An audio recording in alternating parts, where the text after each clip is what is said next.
இலாஹ இல்லல்லாஹ் முஹம்மதுர் ரசூலுல்லாஹ் என்ற திக்ர் அதிகமாக ஓதுங்க. இரண்டாவதாக சுப்ஹானல்லாஹி வ பிஹம்திஹி சுப்ஹானல்லாஹில் அஸீம் இந்த திக்ரையும் அதிகமாக ஓதிக்கொண்டே இருக்க வேண்டும். அதே மாதிரி மூன்றாவது திக்ர் லா ஹவுல வலா குவத இல்லா பில்லாஹ் இந்த திக்ரை அதிகமாக ஓதிக்கொண்டே இருக்க வேண்டும்.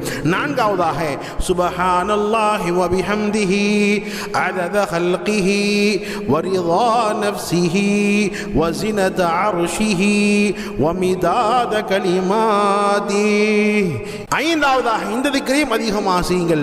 சுப்ஹானல்லாஹ் அல்ஹம்துலில்லாஹ் லா இலாஹ இல்லல்லாஹ் அல்லாஹு அக்பர்.